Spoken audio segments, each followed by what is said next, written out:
Good afternoon.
Good afternoon.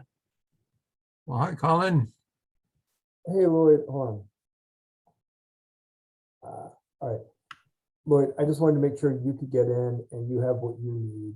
Melissa left early today to deal with some family things. Oh, okay. So- Thanks for doing that. Can you see my screen? I can.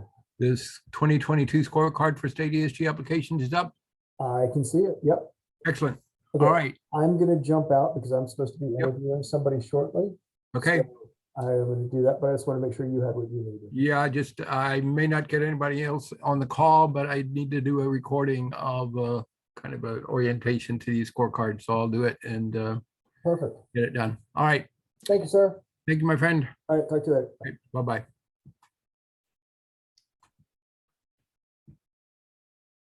So we're going to get started with an orientation to the three scorecards. This is a recording, hopefully, that those of you who have not yet sat through an orientation to the three scorecards for the state ESG, the supplemental NOFO from HUD, and the annual COC competition can get an orientation, and we'll be sending a link out to this recording so that you can access it. I'm going to start with the 2022 scorecard because I believe Sally Wilson may be participating in the scoring of these state ESG applications, and others will be participating in other sessions. So start with this. The deadline for the applications is Friday, August 26th at 5 p.m. So introduction on the scorecard, kind of an overview of what we're doing. As you may know, we're eligible to apply for approximately $172,000. We did distribute this scorecard to the COC, and if projects paid attention to it, they may note, I believe, that at the end there are some bonus points for submitting a self-evaluation with their other application materials, but we are not making it didn't make a big deal of that or highlight that. So people who apply might get the points if they pay attention to that. There's a description on this page of the appeals process. Schedule is for the Performance Management Committee to, for the scoring committee to make recommendations to the Performance Management Committee at its September 8th meeting. And at that meeting, Performance Management will make its recommendations to the HSEC, and then the HSEC will make final recommendations on behalf of the Durham COC to the state. There's a description here of if organizations are not satisfied with the decisions, recommendations of the HSEC, there's a local appeals process as well. Hopefully that won't happen, but it may. We've had them in the past, and we'll deal with them as we need to. Project scoring, the scoring is heavily based on the information that projects put into their application. So scorers on the evaluation committee are asked to basically score essays as to whether or not the information in the application addresses the question that's asked completely, or perhaps partially, and or not at all. And so that's the judgment that question that reviewers, scorers will make. There's one or two the other questions, one or the other is not applicable to a particular application, and in that point we will note that we'll adjust the percentage values in the final scoring to remove the value of those questions from the total score possible, and adjust the percentage accordingly. There's basically, if you note the application itself, there's 4 sections, the first 4 that are applicable to all projects, and then there's a specific activity score, and the state has divided the project application by the 5 eligible activities: emergency or street outreach, emergency shelter, homeless prevention, rapid rehousing, and HMIS implementation. And the questions on the scorecard again refer to generally the application. Section 1 is very brief, basically 2 threshold questions. Ordinarily, everybody will get a yes on this. The one change this year in the state's project application is that it is combining into one application document applications from new projects that are not currently receiving state emergency solutions grant funds, and returning or renewing projects that would be organizations that are have a contract with the state of North Carolina to use ESG funds in 2022, and they're asking for continuing funding in for calendar year 2023. So with that change in the way the state set up the application, we've also changed some of the references in the scorecard to reference sections that are only applicable to new projects, or to all, or to renewal projects. So the section 2 then of the scorecard gets at organizational incapacity. Again, is for all applicants, and the questions here largely mirror information that the applicants are asked about there. So they're asked to describe their financial control systems and their procedures to monitor the activities of the grant and ensure that the public dollars are spent in a timely way. And I think that's, again, language we took out of the state's application. And there's references in brackets as to what sections of the project application to refer to find information and to make a judgment about that. And similarly, did the organization submit an audit or 990? Yes or no? Questions 2.3 and 2.4 are 2.3 is applicable to new project applications where the state asks for did the organization show positive or equal income versus expenses in the last 3 completed fiscal years. To be clear, positive income is where revenue or income exceeded expenses. If expenses exceeded revenues, organizations had to hopefully had some organizational savings, at least a modest amount that they could cover the deficit. But the state looks at this as a question about fiscal capacity.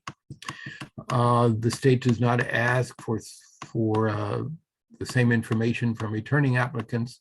So questions 2.4 and 2.5 divide the 7 points available under question 2.3 into 2 questions for returning applicants. And the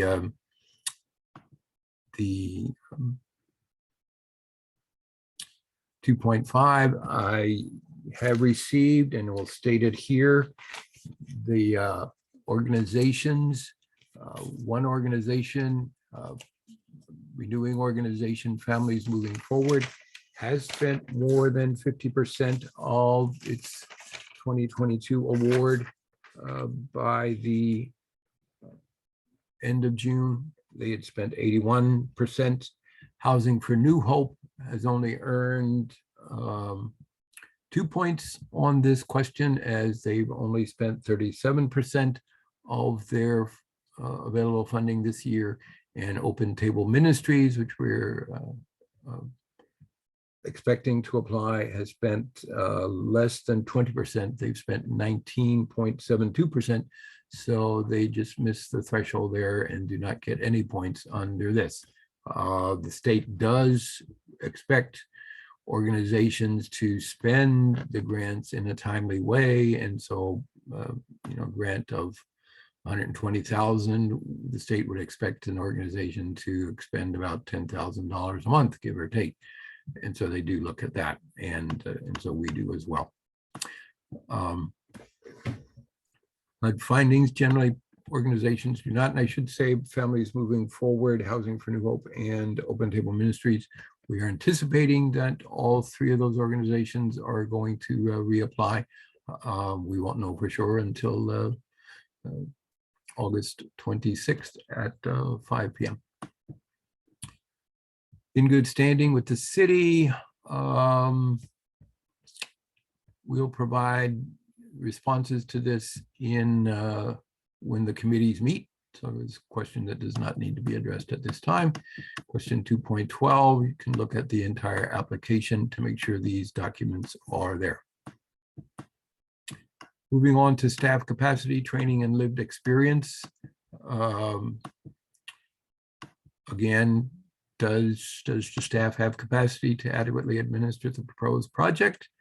How well do they describe their staff and their training? And are they employing persons with lived experience? Do they clearly say so in the application? Data is something that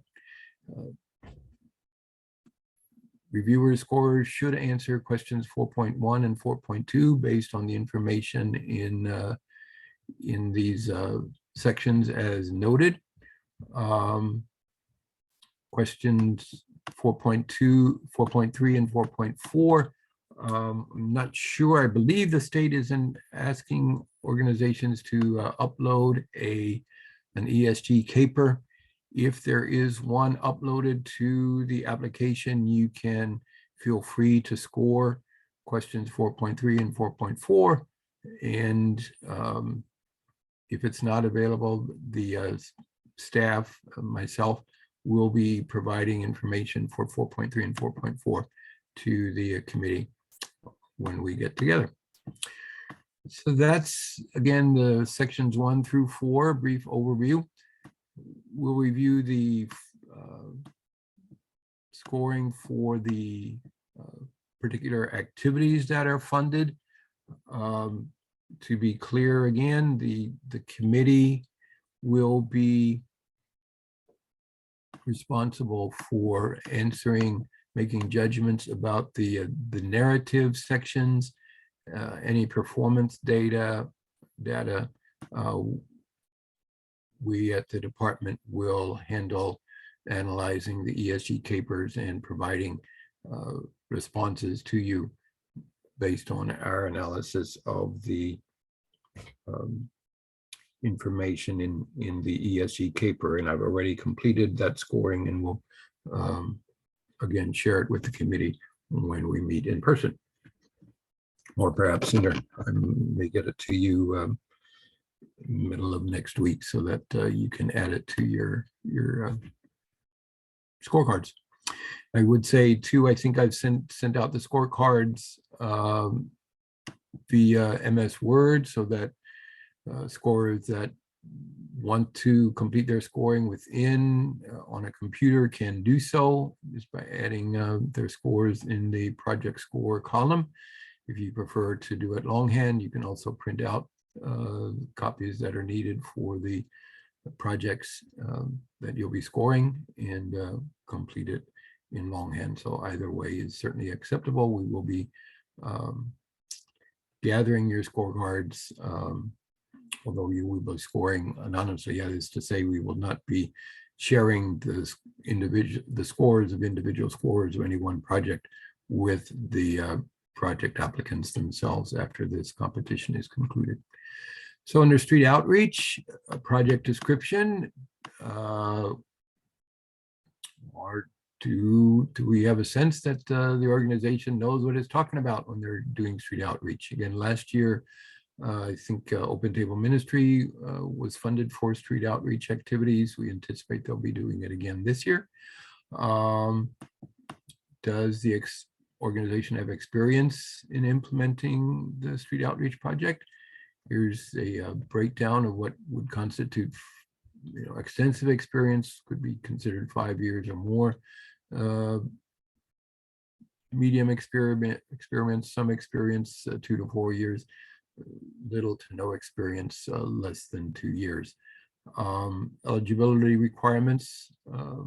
Is it a low barrier project? And do they describe how it would be a low barrier project adequately? This is the description of the project staffing structure. Suggests that the project will have an adequate participant to staff ratios and use qualified staff to implement the project. And what's the description on the street outreach section on page 11, question 7? Does that seem to fit based on your understanding of what street outreach is? Question 5.5 again is a judgment of you as the scorer. Does the expected cost of the services per household seem reasonable?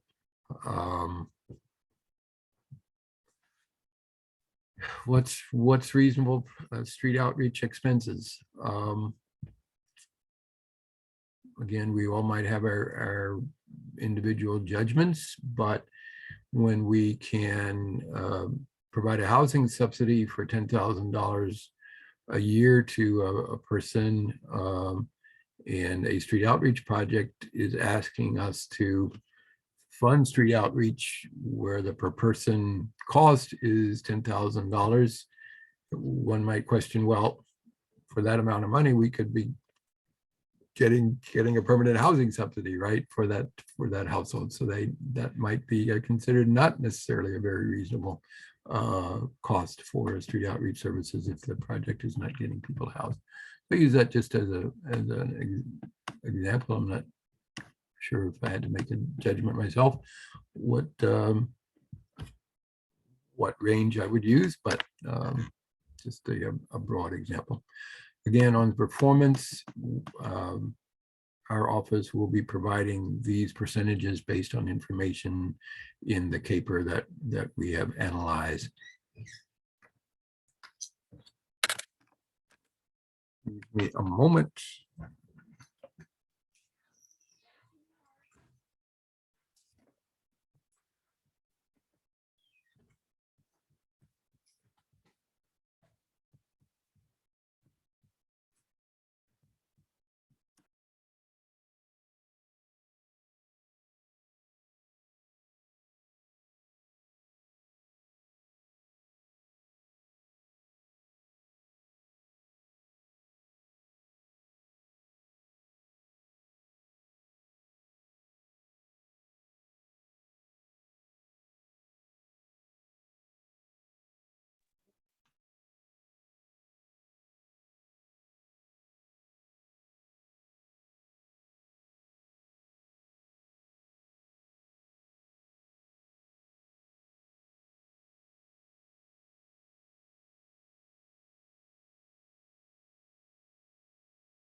Shay?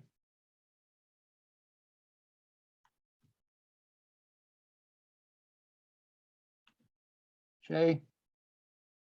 Did you join via, hi Shay, can you hear me? Did you join via the Zoom link or via MS Teams?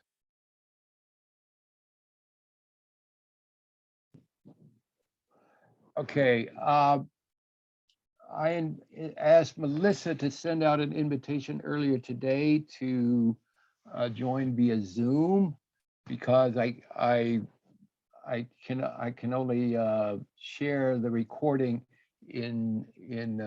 from Zoom and not from NS Teams. So can you try to find that Zoom link in your email from earlier this morning and join me there?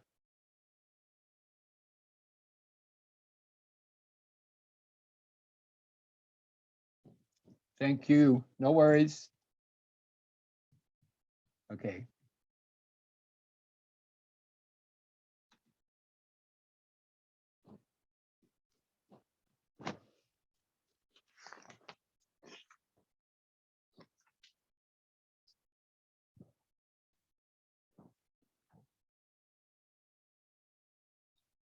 At this time, I am waiting for Shay Kennard to join me as she has indicated a desire to participate in this.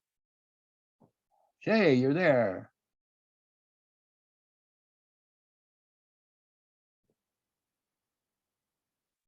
Shay, can you see my screen? Please unmute yourself and confirm that you can.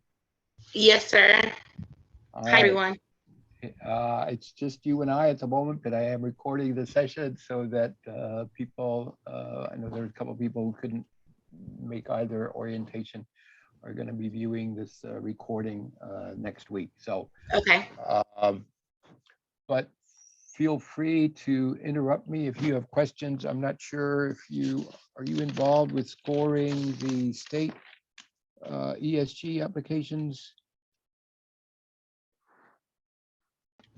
Well, I don't think that I have the application yet, but I did get an opportunity to get the link. Right.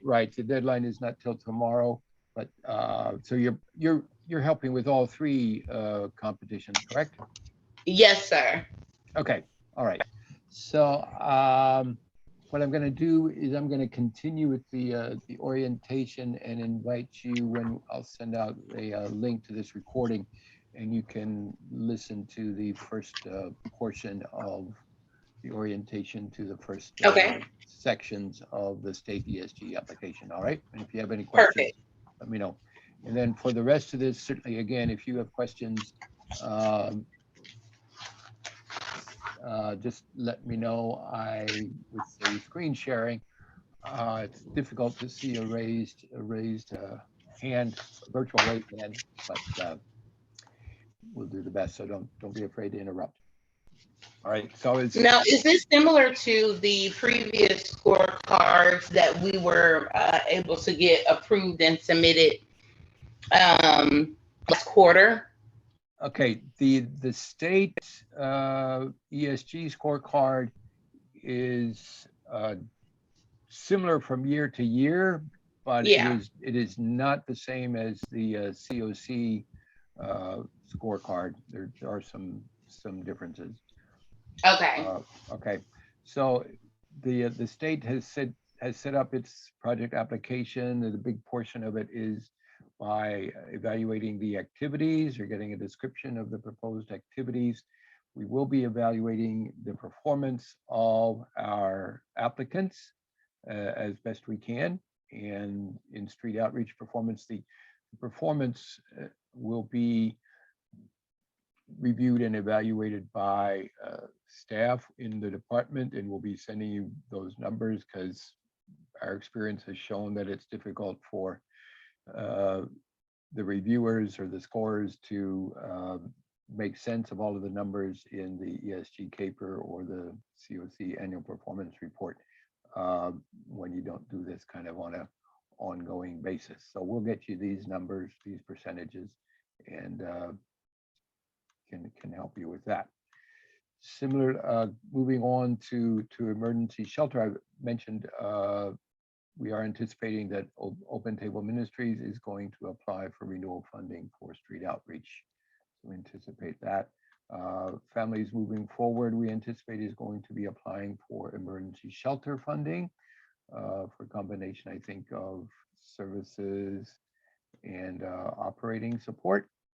And the scorers then would answer questions 5.10 to 5.14. Again, based on information in the application and the references in brackets tell you where to look in the application materials that are submitted by the applicant. And there's basically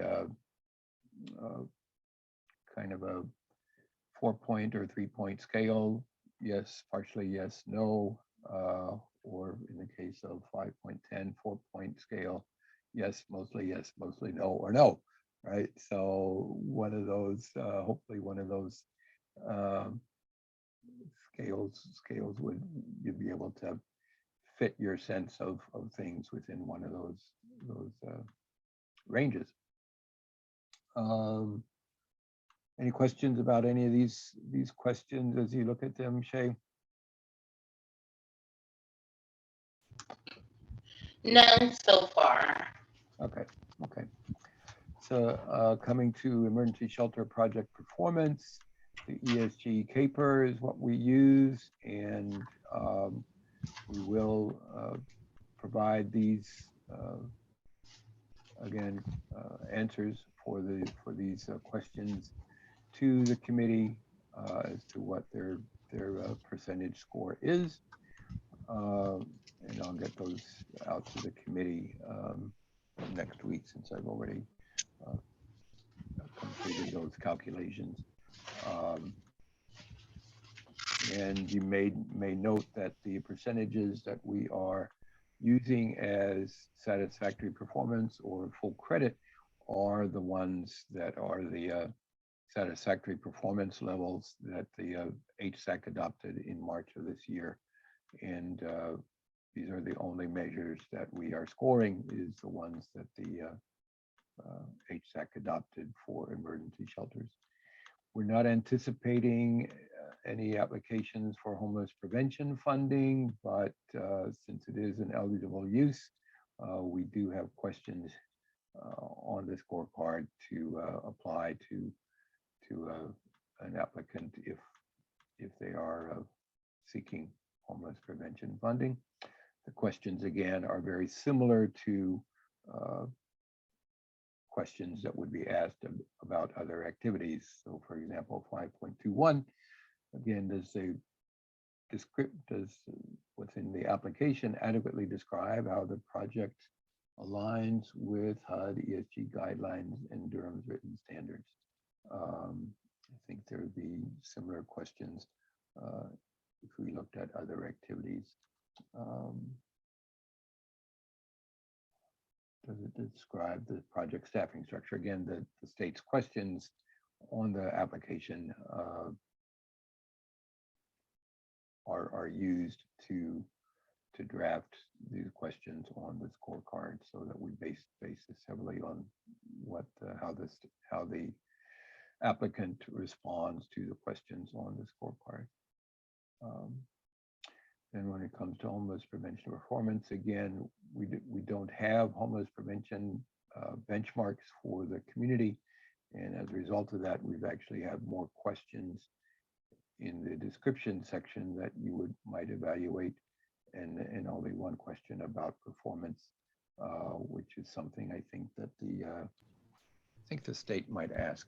That I'm not. So will they be required to show proof of the benchmarking programs that they do have in place? I'm not sure the benchmarking programs. Could you say further what you mean by that? Yeah, you mentioned that the scorecard is going to go over some of the benchmarking programs that they have for their participants. So in that application, will they be providing the examples of the type of benchmarking programs that they have available, or are they simply just saying, yeah, we have something? Well, the performance, the percentage of participants who met a certain benchmark would be found in the ESG Consolidated Annual Performance and Evaluation Report. It may not be reported in the application itself, but I believe the state is requiring the submission of an ESG caper, and we certainly at the COC level can look at the caper in our HMIS and get that report. So we'll be able to provide that kind of information to the scoring committee. Okay. Okay. Continuing with rapid rehousing, similarly, rapid rehousing program design and philosophy. Again, you're asked to evaluate how well the project, the narratives answer the questions. Yes, partially yes, or not at all. Hopefully not too difficult to make those kind of determinations.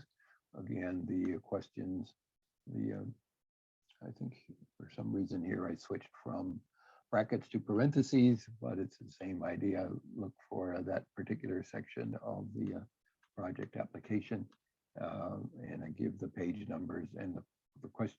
First, in parentheses, it's the particular activity, then the particular question, and then the page number of the application. Project performance, again, will be scored by the COC staff and provided to you, unless you really want to delve into the numbers yourself. You're certainly welcome to do so, and if you do, we will certainly look at if we have variances between what you scored and how we scored it. We're certainly happy to explain and hopefully reach agreement on what the correct score would be. And again, So quick question. Yes. So you know how we have the link to, I believe, the smart. Yes. So the score sheet will be there for us to utilize, or are we doing it manually like we did the last scorecard, which was print out, one scorecard per applicant and kind of do that? Yeah, we do one scorecard per applicant. This scorecard, which we're reviewing here, is not going to be in the smart sheet. You can, I believe, download the applications from the state smart sheet to your computer and access them that way. I know the state is asking and recommending to applicants that they place all of the documents of the application in a zip file and upload one zip file to the smart sheet as an attachment to the application information in the smart sheet. So you should be able to download it, and then again, depending on what your preference is, either score the application with a hard copy of the scorecard, or in an MS Word document. But yeah, we don't have it set up where you can. Let's see. I'm not going to have the capacity really to develop an Excel spreadsheet. No worries. But I appreciate that suggestion, and something we can perhaps look to no do. worries. Yeah. All right. And then just one last question. I'm so sorry. I'm sure I have a clear understanding as we go into this. Sure. No, that questions are good, because your questions help others who are going to listen to this recording. Definitely, right? So, similar to how we did the last scorecard, you will send out the applicants' information as we get them in. Is that still correct, or will we need to go into the smart sheet and pull it? You will need to go to the smart sheet and pull it. Okay. I'll certainly send out a message, an email to the scorers of the various applications to confirm what applications are available for scoring. But yeah, you have received the link from the state and can then go in. And I mean, if you want to go in on Saturday, August 27th, on your day off, you can certainly do that. Okay.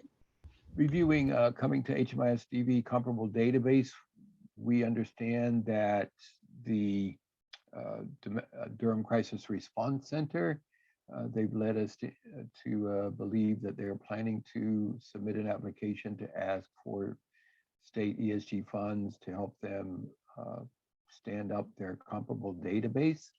That is an eligible expense, an eligible activity.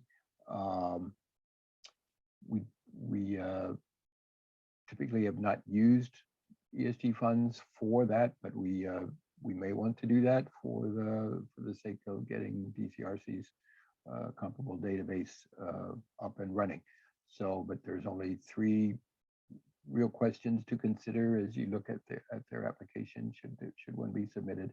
5.50 and to 5.52. So the point values are substantial for each of these 3 questions, simply based on again the limited questions that are in the state's application. They don't ask a lot about HMIS, but it is an eligible activity. Okay. And then you can see, you can add the bonus for any organization that does have in their application materials a self-evaluation of the project. One of the things I've noted in the session on Monday is that ordinarily for all of the scoring, we do not recommend that the scorers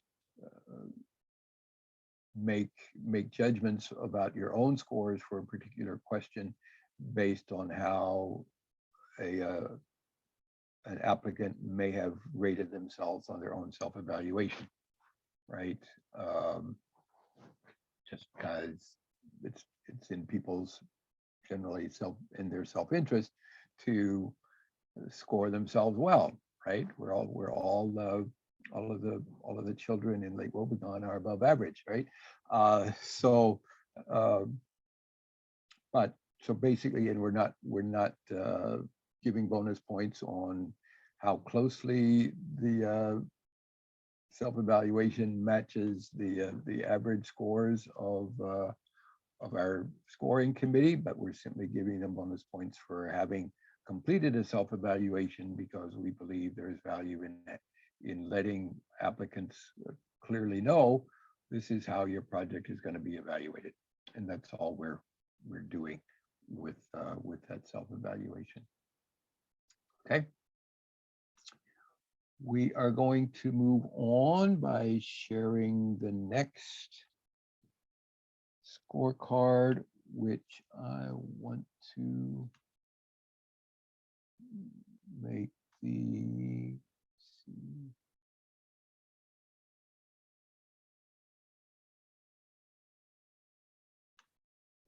I make the scorecard for the supplemental NOFO. Can you see that this scorecard on my screen, Shay?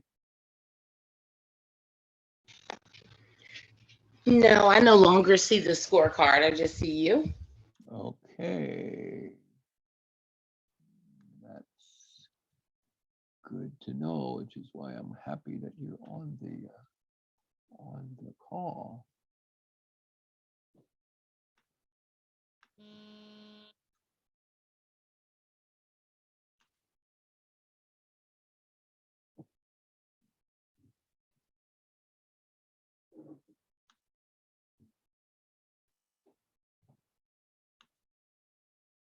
How about now? Yes, sir.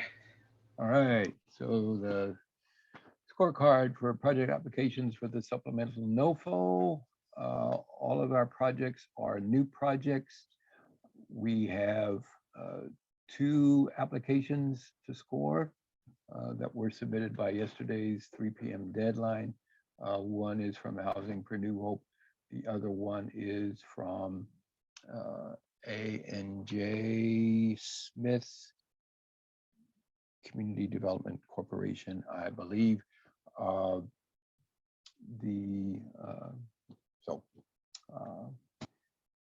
there's two projects to score, and you can begin. Let's see, are you part of that scoring committee? Yeah, you're on all 3, right? So good. So Yes, sir. okay. So some introductory remarks.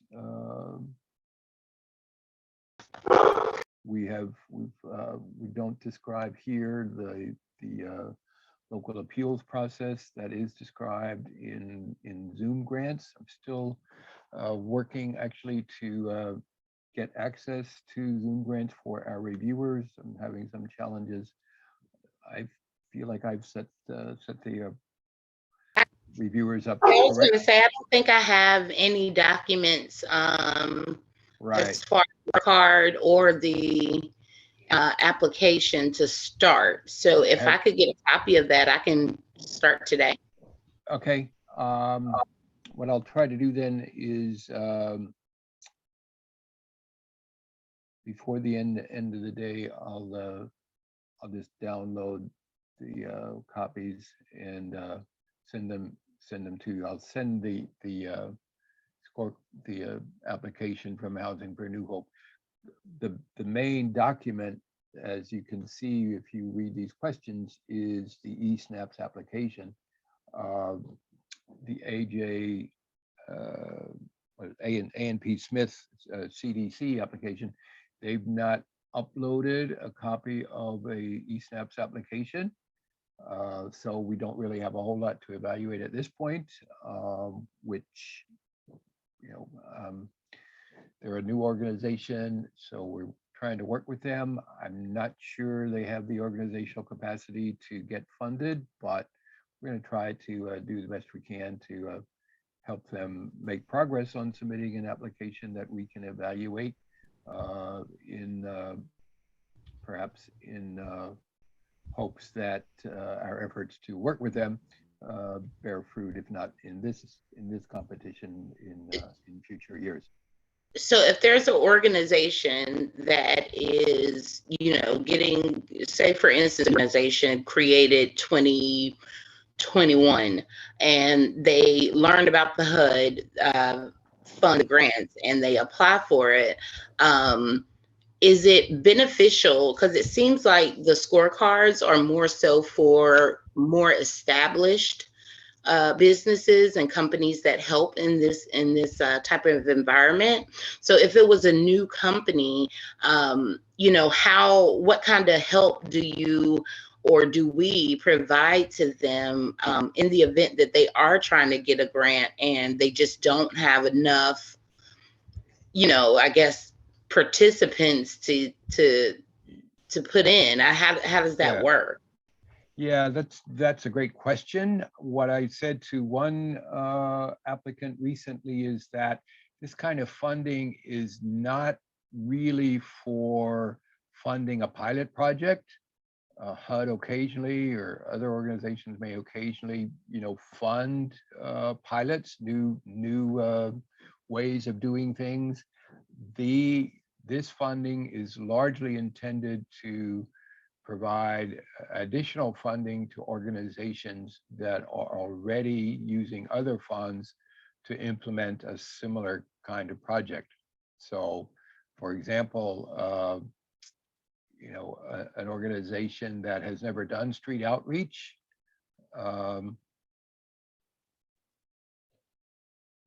it's not likely to get funded for using HUD funds to do street outreach, right? Because HUD wants to show or wants to see that, you know, the funds are going to be well spent, or that the organization has some experience. And I think similarly, as you know, as taxpayers, right, we want our tax dollars to be spent wisely and well.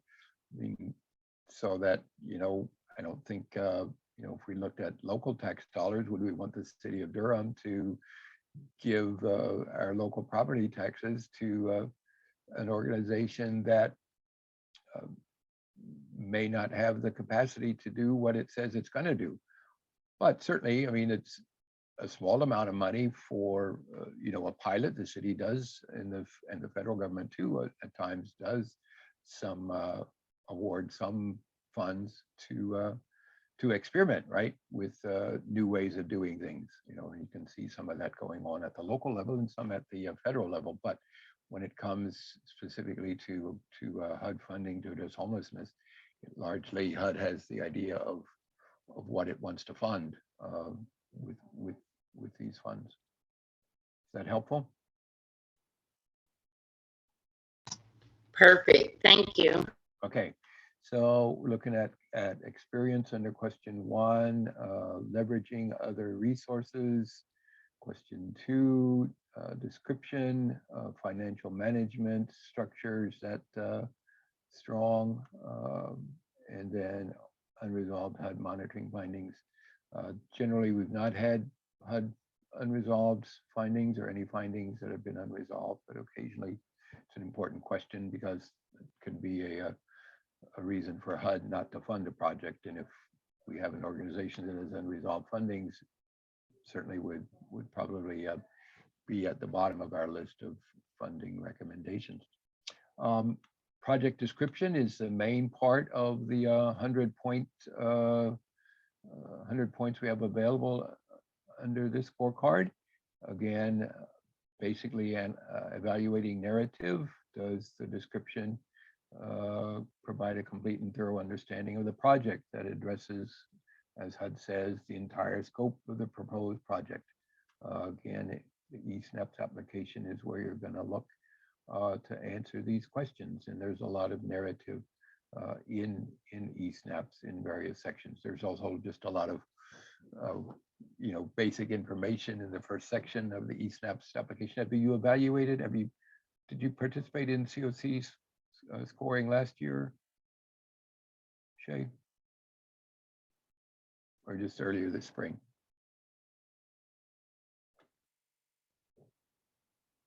Okay. So there's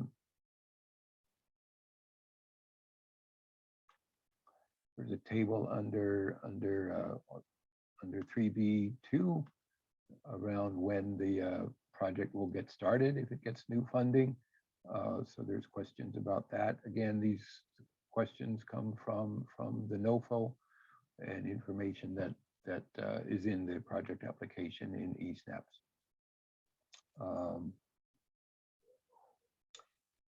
For 13, Housing for New Hopes project is a supportive services only project. And we're asking whether it has a clearly defined strategy for providing supportive services to those with the highest service needs. So that's a question to consider. Moving down the scorecard.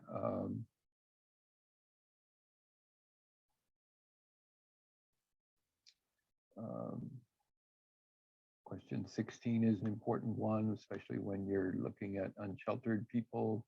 Are the key, are all available services, all supportive services that HUD has identified as important supportive services going to be provided at least as often as needed by somebody, and that's an important consideration.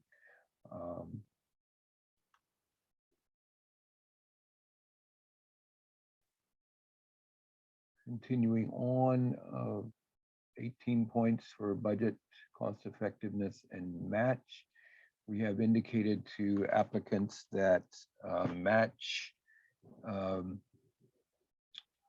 the match letter and their efforts to identify, leverage, and match. Some of that is going to be happening for the supplemental NOFO at the community level, but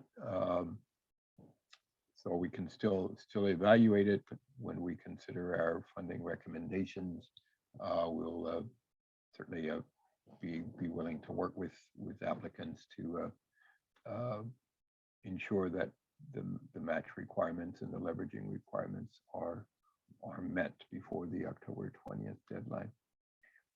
Basically, under budget, a lot of the questions concern accuracy. Do the numbers reconcile? Do the numbers make sense?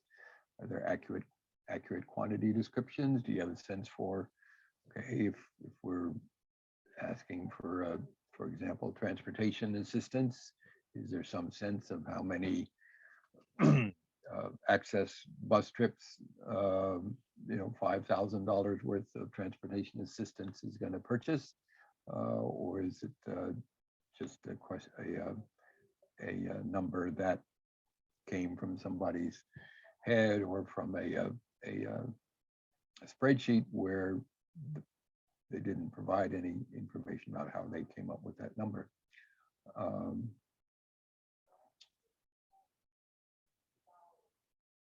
Okay. The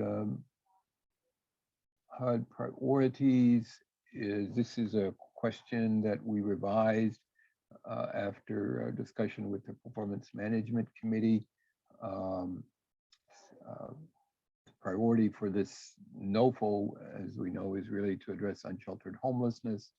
And we are simply looking at the budget for housing activities and supporting services.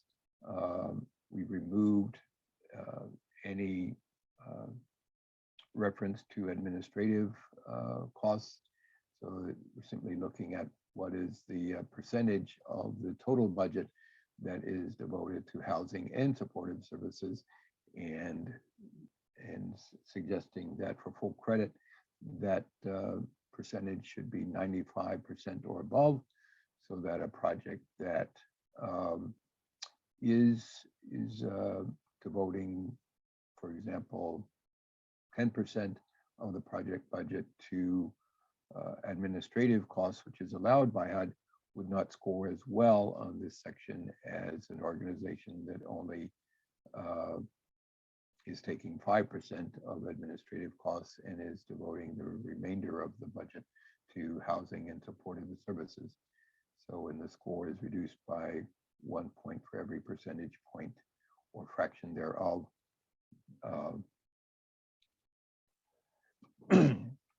for the budget. So for example, say for example, a project has $100,000 budget and $94,575 are going to be spent on housing and supportive services activities. $94,750 is 94.75%. So even though it's could be rounded up to 95%, the 94.75% figure is less than 95%. So it would only earn that project 19 points. Okay. Will the company also be responsible to show what their funds are going to after? So in that example, if I pay, they're spending in housing, and the remaining portion, will they be responsible to show what itemized items it goes to? Or Yes, there is a budget in their application that shows how they're planning to spend it on a variety of activities. Perfect, thank you. Okay. All right. So those four sections then, the total score for each section can be transferred to the score summary. And then bonus points from organizations not currently receiving COC funds are 12. Housing for New Hope is currently receiving some COC funds, so they do not earn bonus points for this under the supplemental NOFO. The ANP Smith Community Development Corporation would get bonus points here, but without an ESG application actually to review, they would score very poorly on nearly everything else on this scorecard, right? So it's going to be difficult to recommend them for funding without an ESG application that really tells us what they're planning to do with their scores, with their with any funds they might be awarded. Okay. Okay, now moving right along, I'm going to let's see, let me not stop share, but let me see.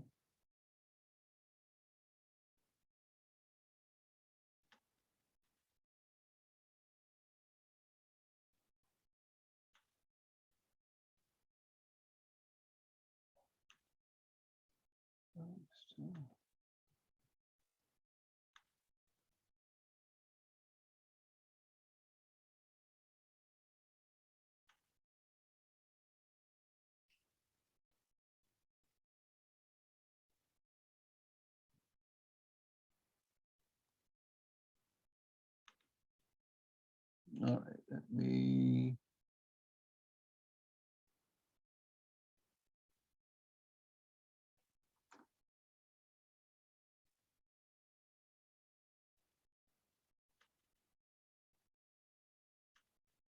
I'm going to switch to the other scorecard.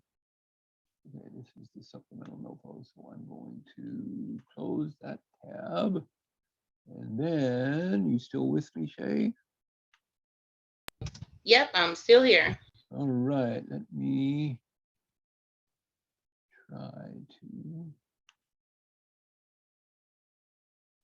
Now I lost my other scorecard. Maybe I did.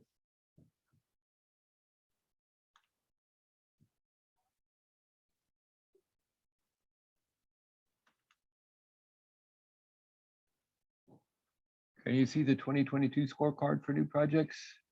Yes, sir. Awesome. All right, we're slowly getting better at this. So this scorecard is very similar to the previous one.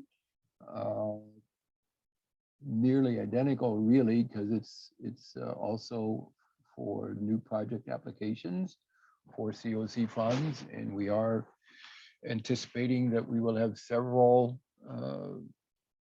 applications for new project funding under the annual continuum of care competition, because we have some reallocated grants, as well as we have anticipating a domestic violence bonus project application, as well as anticipate having some funds for a permanent housing bonus.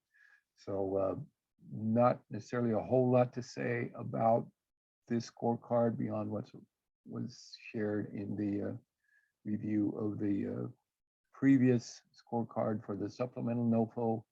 Again, you see the organizational capacity section. I think pretty much identical questions. Project description. I think the other scorecard had 54 points. This has 50. I think that was a result of maybe the COC priorities section might have a different value, and we adjusted it. Right, so we reduced down here on COC and HUD priorities. This scorecard has 28 points. You may recall the previous scorecard, which only looks at the percentage of the budget that's spent on housing and supportive services for ease of calculations. We just did a 20-point scale on that scorecard. Do we have some type of curve that we add to the scoring for the inflation and the economic housing developments right now? Because I know that, you know, rent is high, you got gas is high. So for these companies who are assisting with housing, is there any additional bonus points that we're providing them due to the economic strengths that they're facing? I would say the applications themselves don't get into that. HUD does make adjustments to the awards after the application period. HUD's awards will actually, if funds are provided specifically for housing subsidies of one kind or another, HUD does provide additional funding, but it's not based on what the applicant might put into the application as to the pressure they're experiencing, as much as what HUD calls fair market rents, which is a calculation that HUD does annually for communities around the country. Gotcha. Okay, so the project description is 50 points. Question 5 was not on the previous scorecard because we did not have a priority. The project here should have a priority or to get points there, it should address the priority that is stated in the beginning of the scorecard in this introductory section. You may recall that the priority was established that we want to fund permanent supportive housing projects for people who meet the definition of an eligible dedicated plus project participant. Dedicated plus participants essentially are people who, but for a technicality of some kind, could be considered chronically homeless, but they don't precisely meet HUD's chronic homeless definition. A big example of that would be a person who had been in permanent supportive housing and had been chronically homeless, but then perhaps got a housing choice subsidy, moved out of the COC funded permanent supportive housing project, but were not able to maintain housing with just a housing choice voucher without supportive services, ended up becoming homeless. We wouldn't want to wait to have that person reestablish that they are chronically homeless before we said, oh yeah, let's put them back into a permanent supportive housing project, right? We could, with a dedicated plus project, we could simply say, yes, let's get this person housed again. Okay, so that's the priority.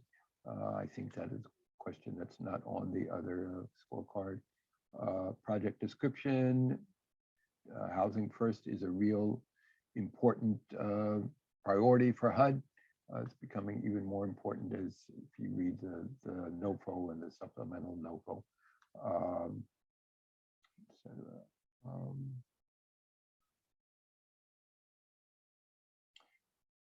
The eSNAPS application, there are specific questions here.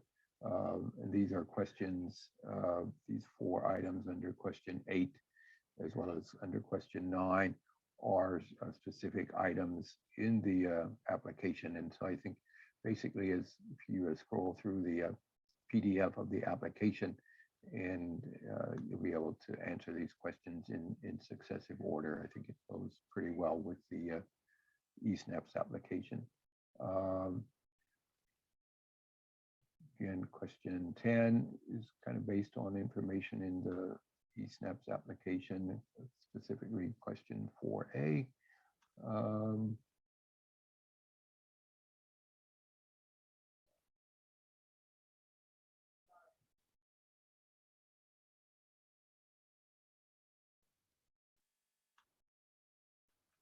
HUD does want to see, relative to question 16, HUD does want to ensure that applicants who may not have transportation are provided transportation assistance as needed. And so there's a question about that.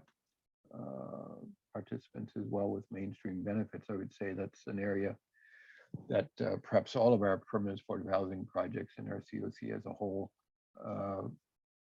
need to provide more emphasis on helping people access mainstream benefits that they might be eligible for. Question 18 is a question relative to an additional attachment beyond the eSNAPS application that should be in Zoom grants, and that's a certification letter of having read these documents. And then question 19 also references a question in the eSNAPS application. Then budget cost effectiveness and match is a little different from the supplemental NOFO. Looking at the rental assistance budget, most of the new project applications that you're going to evaluate for the COC annual competition are going to be for housing of one kind or another. The supplemental NOFO does allow supportive services only projects. For the annual competition, the only supportive services only project would be for coordinated entry, and we're not aware that anybody is going to be seeking that kind of funding. So and we feel as the COC lead agency that we don't need to ask the COC to fund coordinated entry, because the city gratefully is funding that. City and county also is contributing. So the budget detail in question 6E is a question, and then getting into to the operating and supported services budgets that are in the application. Contain accurate quantity descriptions. Do they look to be complete and accurate? Do you have a good sense for how many units are going to be assisted, how many people are going to be served, etc., that kind of thing. Matching funds, is that uploaded as well? Cost effective. The ranges here are provided based on I think our current, this is our current, it's called a grants inventory worksheet, which tells us how much the projects are funded for and the number of units of housing that are being supported at any one time by that kind of project. TBRA stands for tenant-based rent assistance, which is operates more like a housing choice voucher with the subsidy staying with the tenant. Should they move, the tenant-based rent assistance could move with them, as opposed to a PB, which stands for a project-based permanent supportive housing project, in which case the housing subsidy is for the unit within the particular housing project. And in that case, in that situation, if a tenant leaves that particular project, the housing subsidy does not go with them, and we would need to potentially find them another housing subsidy, or they might rent on the open market. Okay. Some of the budget stuff continues under COC and HUD priorities, which gets into how much of the budget is being spent on housing activities. HUD, I think, perhaps is coming out of a period where there was a lot of emphasis that COC projects should spend as much as possible of a HUD award on specifically housing activities and spend less money on supportive services. HUD's bias is that supportive services should really be funded by the Federal Department of Health and Human Services or by the VA in the case of veterans, or potentially by other federal funding sources, but that HUD's money should really be spent on housing people, because housing and urban development, right? So I think there's some recognition that while that's an overall goal, that certainly in the current climate, and with recognition especially for the unsheltered NOFO, that that's not necessarily going to be immediately helpful to people. That I think there's some recognition that some supportive services money is still a reasonable use of HUD funds, but nevertheless, we have this scale where we do evaluate projects for what percentage of their overall budget for a COC, annual COC funded project is being spent on housing versus other costs. And so we have similar table then for coming up with the total score. We are anticipating that at least two new organizations may get bonus funds. We're anticipating that Families Moving Forward and Volunteers of America, who both successfully completed pre-applications for the annual competition, will be submitting new project applications, and they will get some scoring. We're anticipating that there might be one or two other existing organizations that apply for new project funding as well, with the reallocations of two existing grants. Okay, and then similarly, the projects, if they submit a completed copy of the scorecard as a self-evaluation, would also get 3 bonus points, whether or not they are a new project, an existing funded organization or not. Okay. Any questions about that quick overview? No, sir. All right. So I will be, I think you're probably right that the simplest thing to do with Zoom grants is just for me to download a copy of the PDFs that have been submitted, of the applications that have been submitted, and that you guys are responsible for scoring, and at least make them available to you so that we don't need to wait on Zoom grants to give you access. All right. Perfect. Thank you so much. And whatever you start to send over to me, I'll start to review. All right. I appreciate your joining the call today, Shay. Thanks so much for all you're doing for people in need in our community and for the community. My pleasure. All right. Thank you. Bye-bye. Bye-bye.